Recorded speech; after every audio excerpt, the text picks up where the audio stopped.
कि S1 and S2 are structure variables of student type. तो इस तरह से कुछ बनेगा। देखिए S1 के पास भी अपना नेम, एज एंड GPA होगा और S2 के पास भी अपना नेम, एज एंड GPA होगा। ओके,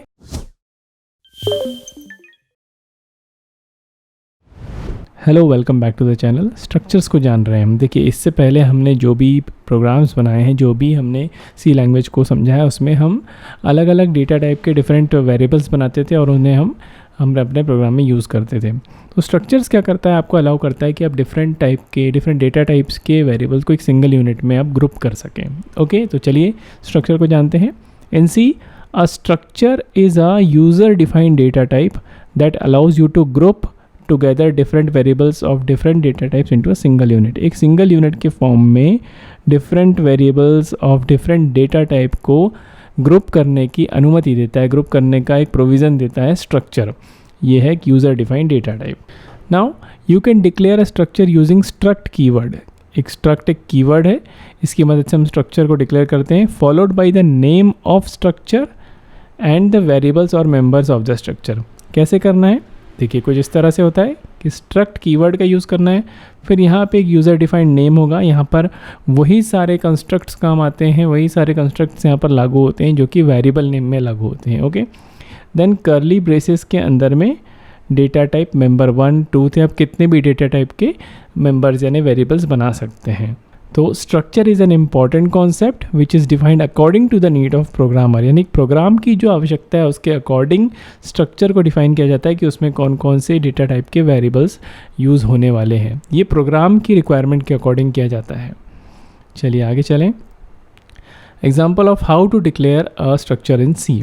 देखिए एक स्ट्रक्चर का यहाँ पर हमने डिक्लेयर किया हुआ है जिसका नाम है स्टूडेंट, और इसके जो डेटा मेंबर्स हैं वो एक है कैरेक्टर टाइप का, एक है इंटीजर टाइप का और एक फ्लोट टाइप का। तो यहाँ पर 3 डेटा मेंबर्स हैं, तीनों अलग अलग डेटा टाइप के हैं। ओके, तो मेमोरी में कैसा रिप्रेजेंटेशन होगा, एक सिंगल यूनिट में ये तीनों ही यहाँ पर ग्रुप हो जाएंगे।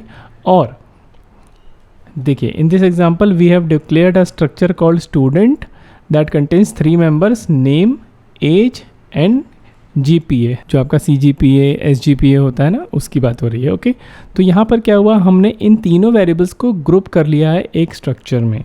अभी आप आगे समझेंगे इसे। Name is an array of characters. देखिए ये एक एरे ऑफ कैरेक्टर्स है, बाकी जो है वो एक इंटीजर टाइप का वेरिएबल है और एक GPA जो है वो फ्लोटिंग पॉइंट टाइप का है। अब यहाँ पर मैंने साइज़ को यहाँ पर रेड में मार्क करके लिखा हुआ है। तो देखिए एक इंटीजर का साइज़, एक इंटीजर वेरिएबल का साइज़ मशीन पर डिपेंड करता है कि हो सकता है कि मेरे में 4 बाइट्स हो, आपके में 2 बाइट्स हो, या मेरे में 2 बाइट्स हो, आपके में 4 बाइट्स हो। ओके, कैरेक्टर का 1 बाइट हो सकता है, 2 बाइट हो सकता है। लेकिन स्ट्रक्चर का साइज़ जो होता है, अगर हम मान के चलें कि जो नेम कैरेक्टर जो है, एक कैरेक्टर का जो साइज़ है वो है मेरे सिस्टम में 1 बाइट। ओके, एक इंटीजर का जो है वो है मेरे में 2 बाइट्स और फ्लोट का जो है वो है मेरे में 4 बाइट्स। तो जो स्ट्रक्चर का साइज़ होता है वो जितने डेटा मेंबर्स होते हैं उनके साइज़ के सम के बराबर होता है। तो यहाँ पर जैसे कैरेक्टर जो है वो 50 एलिमेंट्स के लिए है, तो ये कितने हो गए, 50 बाइट्स हो गई। ठीक है, और ये जो इंटीजर टाइप का है, हमने एज्यूम किया कि 2 बाइट्स का है, तो ये हो गया 2 बाइट्स का। और जो फ्लोट है हमने इसे एज्यूम किया कि 4 बाइट्स का है, तो 50 + 2 + 4 विच इज़ 56 बाइट्स का ये स्ट्रक्चर है। ओके, अब आगे देखते हैं। ये आप याद रखिएगा कि साइज़ ऑफ स्ट्रक्चर जो होता है वो equal to the sum of all the types of members in the structure होता है। ठीक है, अब देखिए ये स्ट्रक्चर तो हमने यहाँ पर डिक्लेयर कर लिया, लेकिन इसके इन मेंबर्स को एक्सेस कैसे करेंगे, स्ट्रक्चर यूज़ कैसे होगा, इसे समझते हैं। देखिए डिक्लेयरिंग अ वेरिएबल, तो स्ट्रक्चर को हम स्ट्रक्चर वेरिएबल की मदद से एक्सेस करते हैं, यानी स्ट्रक्चर के जो मेंबर्स हैं उन्हें हम स्ट्रक्चर वेरिएबल की मदद से एक्सेस करते हैं। अब इसमें स्ट्रक्चर वेरिएबल को डिक्लेयर करने के भी 2 तरीके होते हैं। One is the structure type along with structures in the same line. कुछ इस तरह से देखिए, जैसे हमने स्ट्रक्चर बनाया और जस्ट ये जो सेमी कोलन है जहाँ पे स्ट्रक्चर का डेफिनेशन जो है वो टर्मिनेट होता है, और इस कर्ली ब्रेस के बीच में हम स्ट्रक्चर वेरिएबल लिख देते हैं। इसका मतलब क्या हुआ, S1 और S2 जो है ये दो स्ट्रक्चर वेरिएबल हैं। तो ये होगा क्या एक्चुअली, देखिए S1 and S2 are structure variables of student type. तो इस तरह से कुछ बनेगा। देखिए S1 के पास भी अपना नेम, एज एंड GPA होगा और S2 के पास भी अपना नेम, एज एंड GPA होगा। Okay, another method of declaring structure variable is as follows. देखिए एक तो हमने स्ट्रक्चर डिफाइन कर लिया जैसा मैंने आपको बताया था। अब जब हम मेन मेथड में आएंगे तो वहाँ पर हम struct keyword, then structure name और उसके बाद में फिर स्ट्रक्चर वेरिएबल नेम आप देंगे। ठीक है, इसे सिंगल लाइन में भी दे सकते हैं और अलग अलग भी कर सकते हैं। ठीक है, तो यहाँ पर भी S1 एंड S2 ये बिल्कुल वैसा ही है, सिर्फ डिक्लेयर करने का तरीका अलग है। वहाँ पे हमने कैसे किया था, पहली मेथड कैसी थी, ये curly brace, then S1, S2 and then semicolon. तो ये तरीका भी स्ट्रक्चर वेरिएबल डिक्लेयर करता है और ये तरीका भी स्ट्रक्चर वेरिएबल डिक्लेयर करता है। ओके, चलिए आगे चलते हैं। To access the members of structure variable you can use dot operator.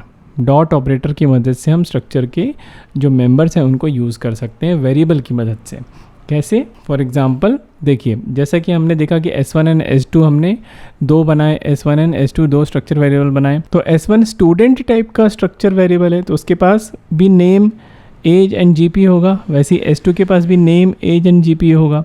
तो S1 का नेम मतलब S1 डॉट नेम, S1 का एज मतलब S1 डॉट एज, S1 का GPA मतलब S1 डॉट GPA। ओके, वैसे ही S2 dot N, S2 dot age, S2 dot GPA। तो यहाँ पर हम क्या कर रहे हैं, देखिए जो स्ट्रक्चर वेरिएबल है उसकी मदद से हम स्ट्रक्चर के जो डेटा मेंबर्स हैं उनमें वैल्यू इनपुट कर रहे हैं। तो ये जो दो पार्ट हैं ये यूज़र इनपुट के हैं और ये जो है ये इम्प्लिसिट इनपुट है।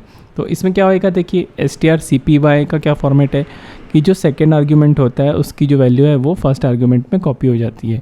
तो फर्स्ट आर्ग्यूमेंट क्या है, S1 डॉट नेम, मतलब S1 स्ट्रक्चर का जो नेम वेरिएबल है उसमें क्या हो जाएगा, अभी जो स्ट्रिंग कांस्टेंट है वो कॉपी हो जाएगा।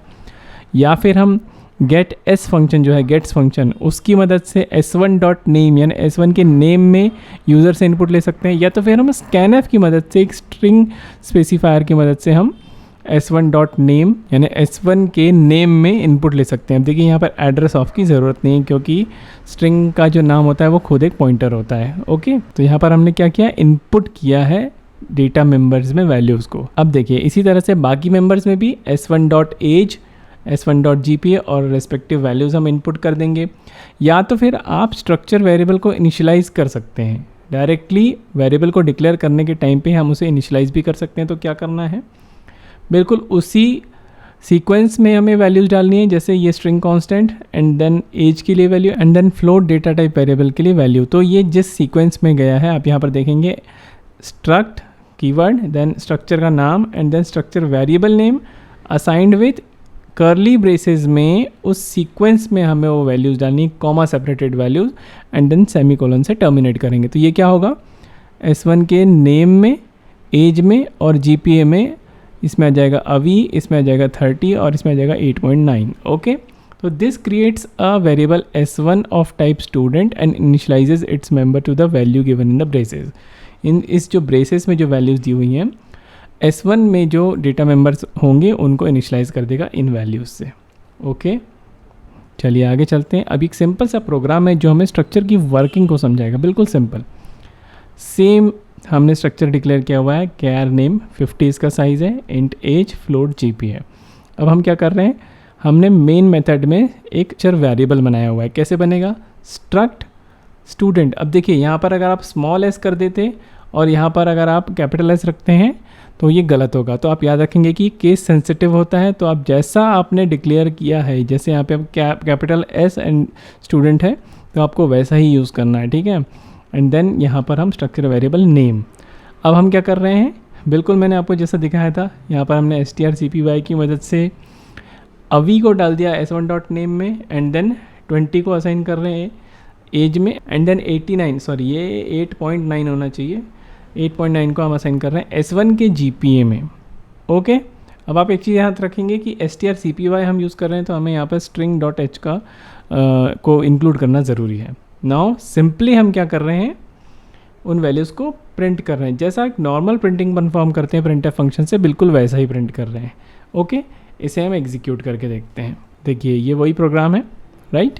सिंपल एकदम, कुछ भी नहीं है यहाँ पे, हमने सब कुछ इम्प्लिसिटली डाला हुआ है, कोई भी यूज़र इनपुट नहीं हो रहा है यहाँ पे। ये क्या करेगा, S1 नाम का एक स्ट्रक्चर वेरिएबल बनाएगा, मतलब S1 में क्या होगा, name, age and GPA, and then हम S1 डॉट नेम मतलब S1 के नेम में अभी आ जाएगा, S1 डॉट एज मतलब S1 के एज में 20 आ जाएगा, और S1 डॉट GPA मतलब S1 के GPA में यहाँ पे भी 8.9 होगा, 8.9 आ जाएगा। एंड देन हम क्या करा रहे हैं, नेम, एज एंड GPA को प्रिंट करा रहे हैं। अगेन हम कैसे एक्सेस कर रहे हैं, याद रखेंगे डॉट ऑपरेटर। ये S1 डॉट नेम मतलब S1 के नेम में जो वैल्यू है, S1 डॉट एज मतलब S1 के एज में जो वैल्यू है, S1 डॉट GPA मतलब S1 के GPA में जो वैल्यू है वो। ओके, चलिए इसे एग्जीक्यूट करते हैं।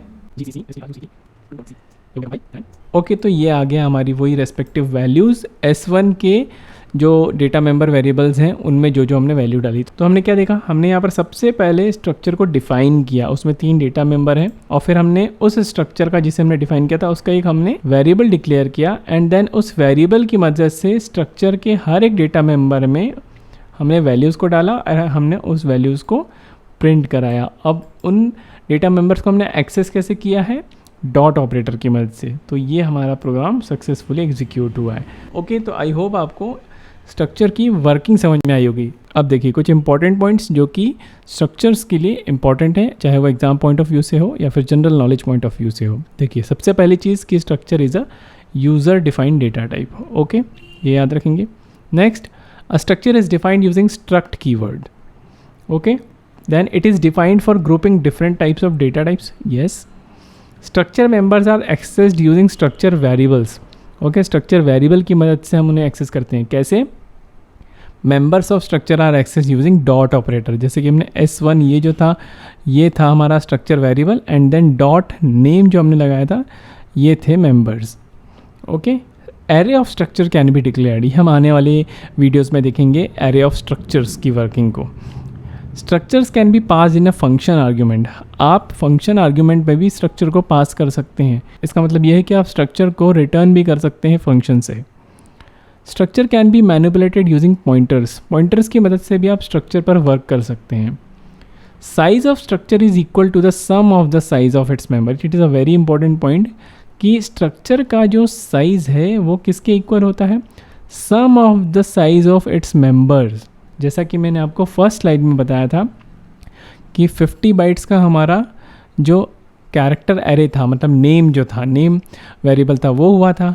देन 2 बाइट्स का हमारा हो गया था एज, एंड फ्लोट जो टाइप था उसका हमारा हो गया था 4 जो कि था GPA। ऐसा करके हमारे पास टोटल 56 बाइट का एक स्ट्रक्चर वेरिएबल बनेगा। मतलब S1 का साइज़ क्या होगा, 56। तो ये हम कैसे कर रहे हैं, हम अज्यूम कर रहे हैं कि यहाँ पर 50 बाइट्स मतलब कैरेक्टर का, एक कैरेक्टर का 1 बाइट, एक इंटीजर का 2 बाइट और एक फ्लोट का 4 बाइट। ये हमारे मशीन में ऐसा हम अज्यूम कर रहे हैं। हर किसी की मशीन में अलग हो सकता है क्योंकि वो आर्किटेक्चर पर डिपेंड करता है। ओके, तो ये कुछ इंपॉर्टेंट पॉइंट्स है स्ट्रक्चर के बारे में, और हमने स्ट्रक्चर की वर्किंग को समझा। स्ट्रक्चर से रिलेटेड सारे इंपॉर्टेंट पॉइंट्स हमने देखे। सो ये पॉइंट्स आपको हमेशा स्ट्रक्चर पर वर्क करते टाइम पे याद रखने हैं। ओके, तो स्ट्रक्चर की वर्किंग हमने देखी, स्ट्रक्चर कैसे डिफाइन करते हैं, उसका वेरिएबल कैसे डिक्लेयर करते हैं, और स्ट्रक्चर के मेंबर्स को वेरिएबल की मदद से हम कैसे एक्सेस करते हैं ये हमने देखा। ओके, तो आई होप आपको स्ट्रक्चर की वर्किंग समझ में आई होगी इस वीडियो से। अगर अच्छा लगा है वीडियो तो please like it, please share it, and if you are new to my channel please subscribe it. मैं मिलूँगा नए वीडियो में एक नए टॉपिक के साथ, इसके आगे के टॉपिक के साथ। Till then take care and keep watching my channel.